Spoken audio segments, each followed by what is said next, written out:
Ka'alofalahiatu and good evening. Welcome to this bulletin of BCN News. Firstly, the Public Accounts Committee of the NZQA last week recommended that the state-owned enterprises be returned to the public service as government departments. At the NZQA last week, the chairperson of the Public Accounts Committee, Richard Hipa, delivered the Select Committee's report on the budget estimates of the state-owned enterprises for financial year 2020 and 2021. One of the key recommendations of the committee is for all the state-owned enterprises to return to the government as it was before.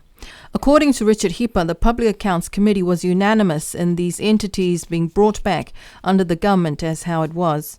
Hipa said that the committee could not see where the benefits for the government were in the current setup of the state-owned enterprises, hence the recommendation to return these entities to the government. The report also recommended that the community services obligations of the Niue Philatelic and Numismatic Corporation should be determined by Cabinet. In the current NPNC Act, the CSOs or the community services obligations is determined by the board and is for the activities in the promotion and protection of Taonga Niue. Telecom Niue is a company established under the Niue Companies Act with one shareholder, currently the Minister of Finance and Infrastructure, Honourable Crosley Tatui. It is unclear if they have any public services obligations and what these are.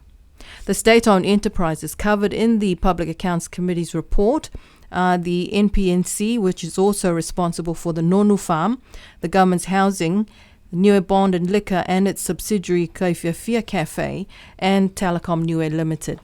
The report of the Public Accounts Committee was well received by the NZQA. However, it remains to be seen whether Cabinet will support and endorse the recommendations to dissolve the state-owned enterprises and return them all as government departments. The New Zealand Qualifications Authority has confirmed that the students of Niue High School will be receiving their NZQA certificates for 2019 by the end of this month.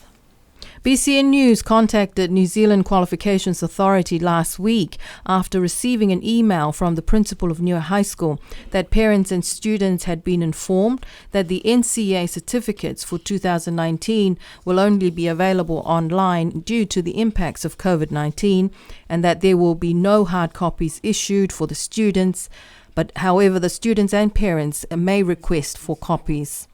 Robert Manfield of New Zealand Qualifications Authority say that this is not the case. He said that due to the disruptions caused by COVID-19, there had been a delay in the distribution of certificates and official records of achievements to both Niue and the Cook Islands. NZQA confirms that they are in the process of distributing these certificates to the schools in Niue and the Cook Islands and that they are planning for these certificates to be delivered to the schools by the end of September, postal services dependent. According to NZQA, there is no changes to this process and they will continue to produce certificates for students in Niue and the Cook Islands. Some students and their parents were starting to be concerned that NZQA certificates, normally issued earlier in the year, had not yet been presented, which prompted a response from the principal of Niue High School. Students and parents can expect these certificates by the end of this month, depending on postal services from New Zealand. And the Akanesi Mataitonga Trust is a charity organisation in Auckland, New Zealand. Last month, they sent over 2 containers of hospital beds for the Niue Full Hospital. Around 30 reconditioned hospital beds were donated to the Niue Full Hospital from a Tongan charity, Akanese Mataitonga Trust in New Zealand. The beds arrived in 2 containers in August and was handed over to the Minister of Health, Honourable Sauni Tongatule, and the Health Department about 3 weeks ago. Since I came here in 2011, this is the first lot that came in numbers. We haven't had any new beds coming in. We ordered a few new beds, but there were only 8 of them. Not new ones, but reconditioned one for the old folks, but not for the main hospital.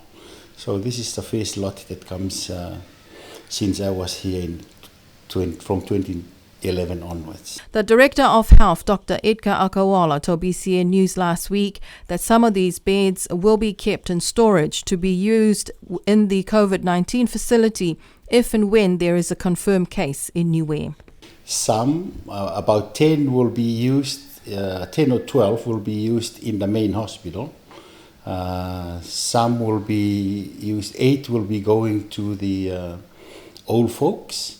And the rest we will save it for the temporary COVID hospital that we are putting up at the back in case we will have a COVID on the island, because we don't have to mix up the COVID beds with the normal beds in the hospital and the old folks. The existing beds we are planning to give it out to the public for free. Whoever is will need one, especially for the old folks, the less fortunate ones. If they need a bed, they can always contact us here in the hospital or our Director General Kaylin, and then we can issue them with a bed. The old ones, we're going to distribute it out for free. The Ecclesia Kirisiano Niue officially welcomed their new pastor in Reverend Scan Misiapo and his wife Rosalind Misiapo last Friday at their ordination, witnessed by the church leaders and family and friends.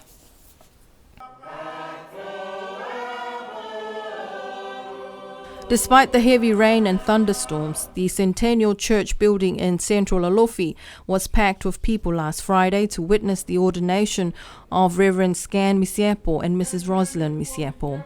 The ceremony was presided over by the president of the Ecclesia Kirisiano Niue, Reverend Nuka Tauevihi, and attended by all the clergy and the women of the Ecclesia Niue.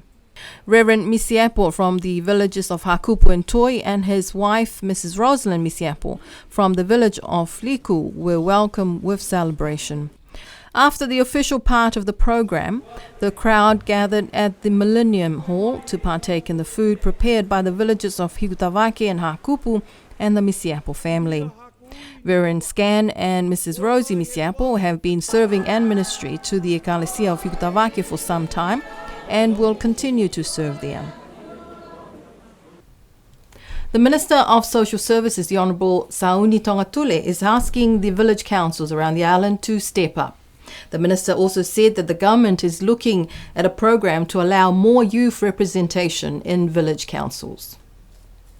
The Minister of Social Services responsible for community affairs, Honourable Sauni Tongatule, is encouraging the village councils to step up in their work. Minister Tongatule said that the government is committed to working with the village councils if the councils are willing to step up. The minister said that the government is also looking at encouraging youth to enter the council as members. The minister said this during his speech in the opening of the Alofi North Show Day last Saturday. And the Alofi North Village Show Day was very well attended by locals as well as the dignitaries.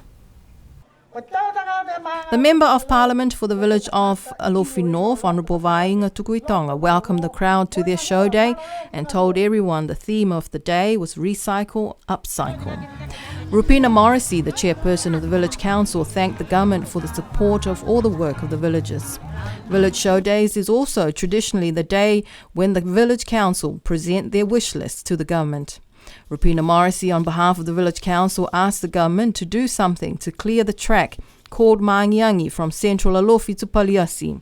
The Alofi North Village Council would like this track turned into a proper access road to help the village during times of emergencies.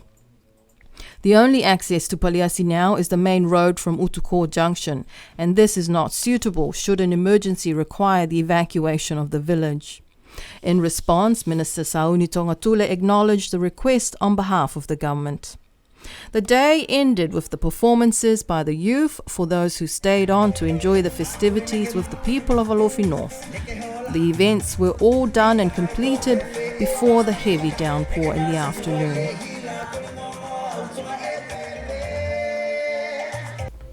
And that is our bulletin for BCN News tonight. Please join me again for our Wangahau Niue bulletin. Until then, no wha, munine po, good night.